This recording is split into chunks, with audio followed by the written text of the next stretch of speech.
Hey everybody, you're wondering why the three of us are sitting here. I'm wondering why too. But we decided that the other day we were having a party at the house and I did something I've never done before. I went on Instagram and I said, hey, ask me questions and I'll answer them. I answered some of them and me and my sons thought we'd sit here and answer a few more, right? Yeah. I've got them here and I'm telling you, there's thousands of them.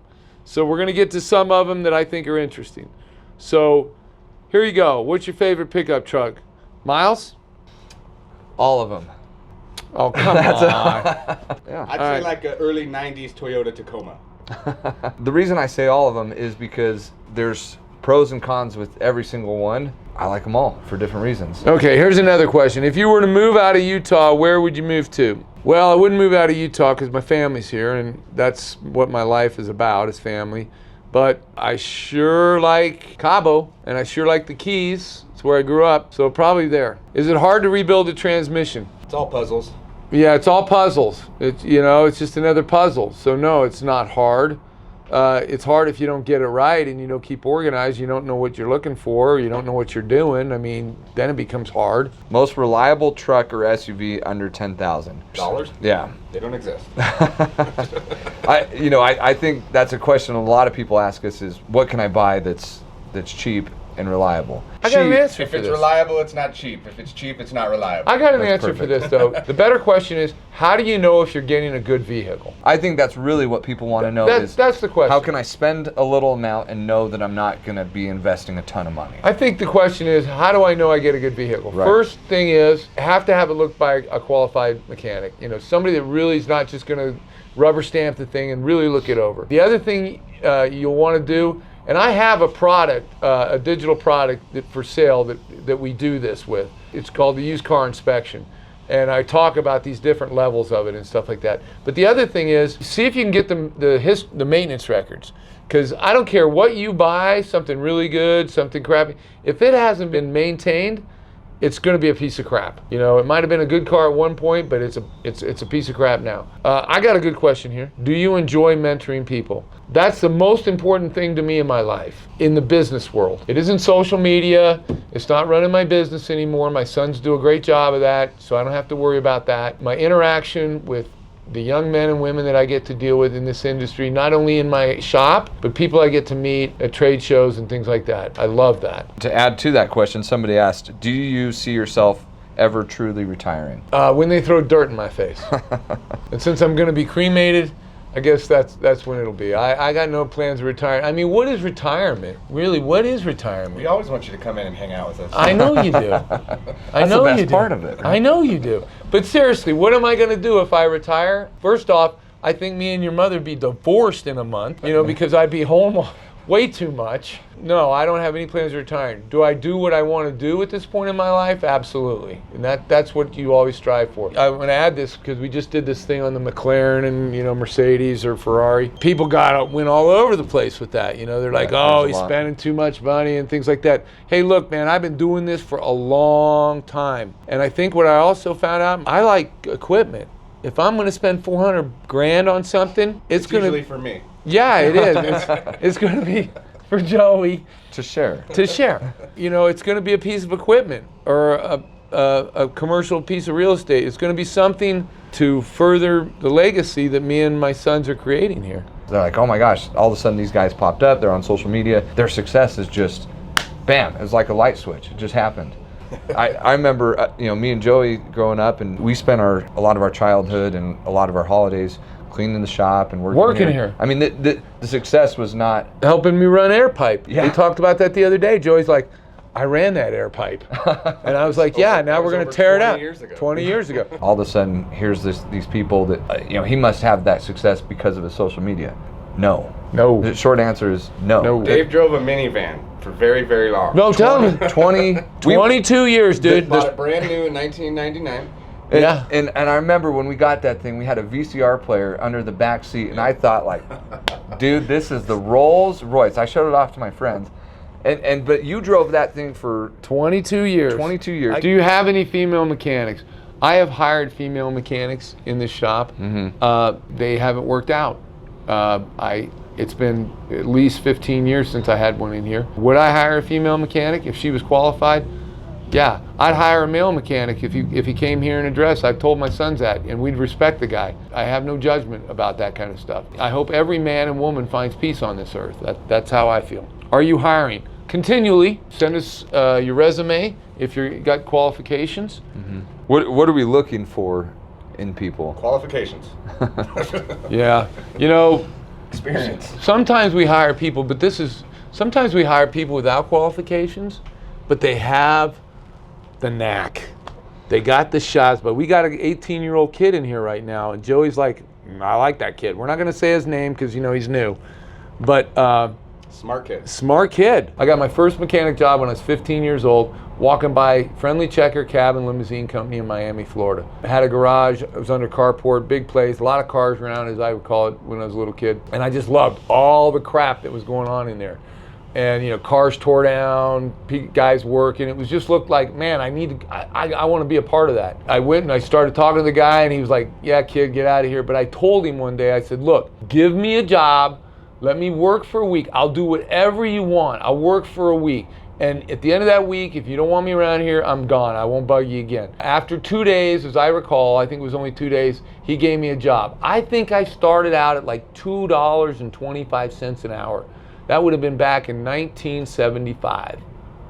And the rest is history, but that's how bad I wanted the job. I was willing to work for free. Show me that, you know, you're willing to do whatever it takes, because you know what, you want to be successful, that's the key to it. You will do whatever it takes. A lot of them in here, can I ship you my car? Can I ship you my truck? I got this vet. Yes, we ship vehicles from all over the country here.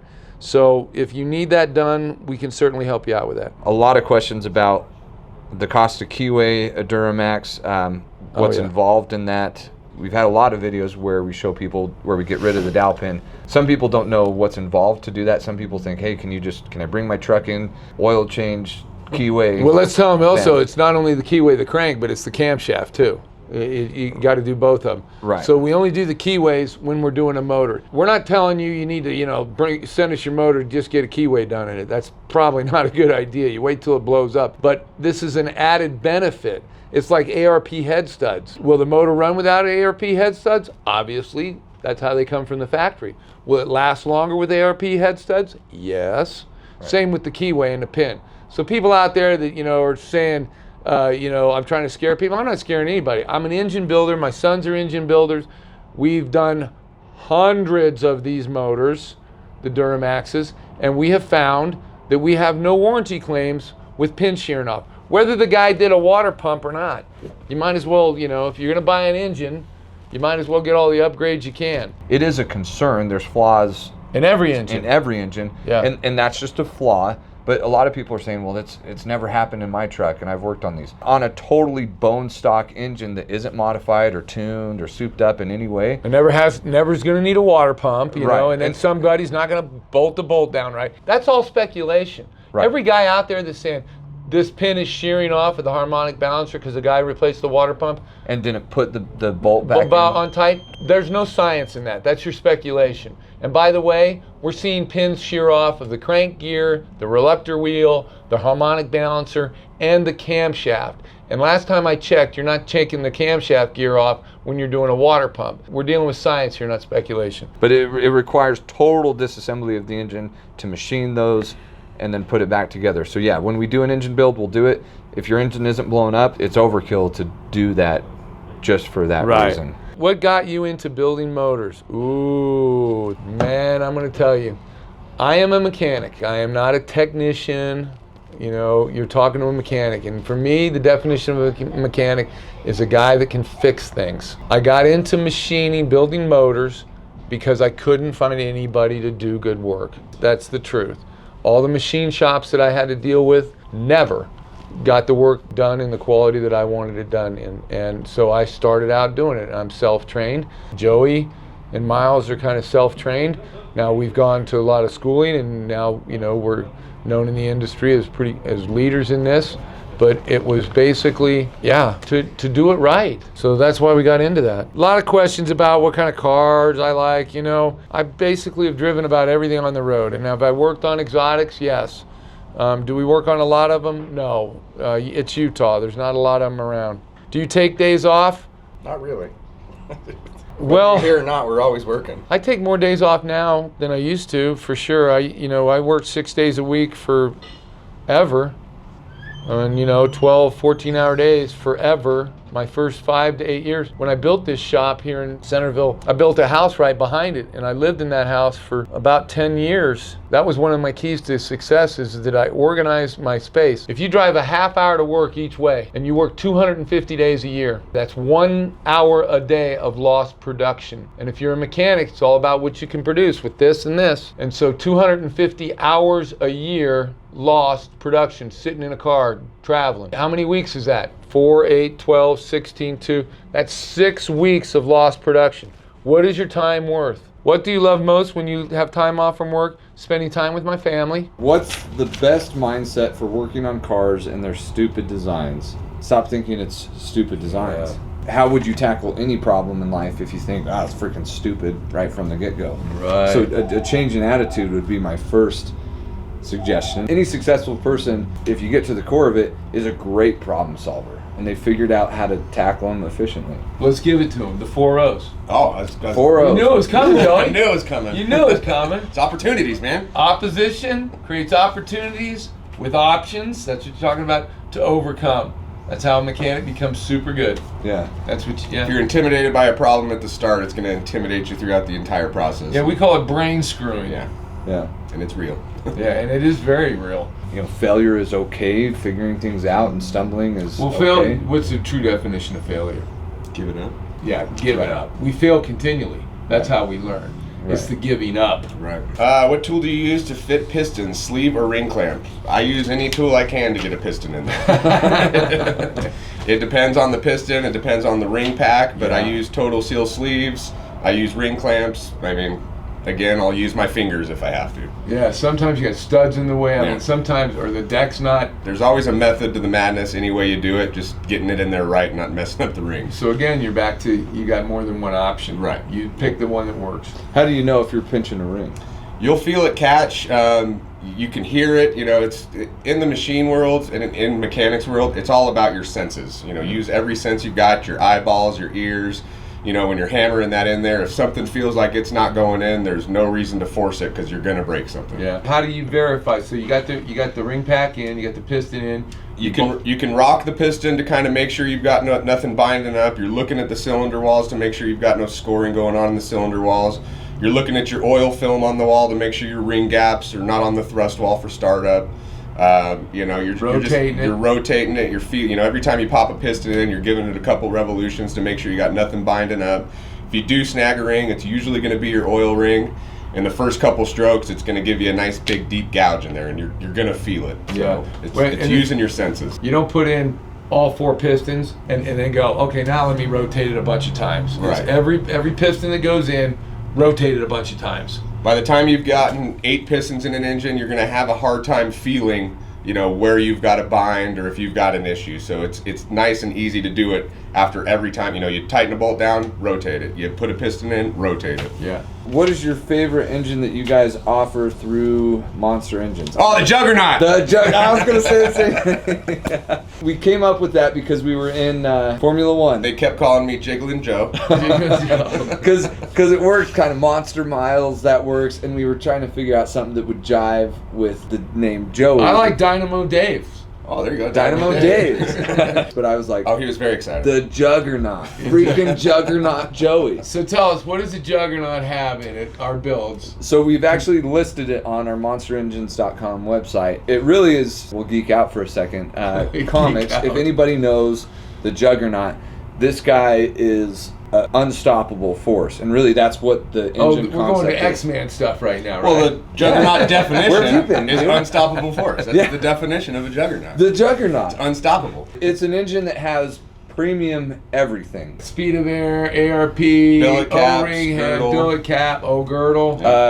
Balanced. Performance balance. Jessel valve train. Whoa. Yeah, I mean, whoa. It's got everything that's premium, heavy duty, race ready. We're eliminating all the faults of these engines, you know, and making them just more sturdy and able to handle that power. The Whoa, Juggernaut. The Juggernaut. Dude, Okay. it's perfect. We offer it in our Duramax line. Power stroke. 6.0, 6.4, and 6.7 power stroke. We're still working on the Cummins. Okay. But we'll get there. We'll get there. The Cummins factory Yeah. in Indiana. Yeah. We're getting a personal tour.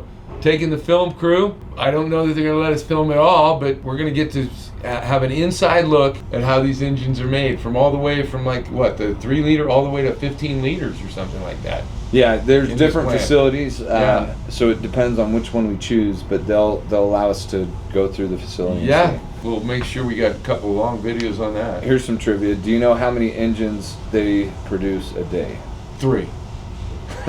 Nailed it. Who, Cummins? Yeah. Like in one factory, the whole thing? Well, I'll have to double check my facts here, but I think in one Facility. In one facility. 1,000 I'm going to say 150 Up to 600 a day. a day. Wow. That's a lot of That's Cummins. a lot of comments, Holy man. cow. We had a question about the 6.0 Power Stroke and how we make them better. Yes. The thing with the 6.0 and 6.4 Power Stroke, they really struggled with the head bolt design on there, having a 4 head bolt design. The 6.0, they used a smaller head bolt. Then the 6.4, they tried to fix that on just putting a beefier head bolt in there. Doesn't work. So the things we start out with is we'll O-ring the cylinder heads to give it a little bit extra clamping, and then throw the ARP head studs on there, which helps a ton with the head gaskets. They've also got oil cooler problems. The orifices inside the oil cooler are so small that the smallest little bit of debris will clog that up, and then you're just getting problems with your oil cooler. So we do the bulletproof oil cooler. Torque plate hone. Oh, we all the torque blocks. plate hone all our blocks. And We align hone. Yeah, 'cause line hone it every has block. a separate. Yeah. Big problem with the main girdles on those is just the alignment of them. So yeah, we go through every housing bore on those blocks, torque plate hone them with the studs. Yeah, I mean there's nothing we don't really look at on those blocks. So by O-ring them and everything helps eliminate that head gasket failure. The injection system with the Huey injection is all oil controlled, and so baking that oil affects your EGR cooler, your injectors, your high pressure oil pump, all the stuff like that. So Yeah, getting bulletproof makes a great oil cooler. You know, that external oil cooler. the air cooled one. This Yeah. it's both those motors are designed to cool their oil with engine coolant. Right. So you're basically the coolest you're ever going to hope to get that oil cooled off to is whatever your coolant is 220. Well, then our 6.4s, talking about some upgrades, we also do the Max Force pistons, which is a different, I believe they're D-lipped. It's a D-lipped piston, which helps. You know, if you ever see a piston crack, the area it's usually going to crack is on the combustion bowl because it's got sharp edges on it. So what they're doing is they're curling that bowl out a little bit to relieve that, and it helps reduce the cracks on pistons. And that's what we do on crankshaft. It's the same principle on any edge. Any edge. Any edge like that Is your weak is point. a prone spot. So you'll put a radius on it. Yep. Yeah. Well, then a lot of times on our 6.0 and 6.4 heads, because those are the seats are part of the casting, right? Right. So we replace those with a hardened valve seat. Put hardened seats in them, bronze guides. Yeah. You run a little tighter clearance on them. Yeah. Hardened valves in there. Usually we'll upgrade the springs. So yeah, there's a lot in there. The bridges and the rocker arms are another problem with those. Yep. Yeah, so those are all replaced. All right, one more question. The last one is the Banks Monster Ram. People are saying, is it worth it? Intake? 100%. No, not 100%. 85% increase. Oh.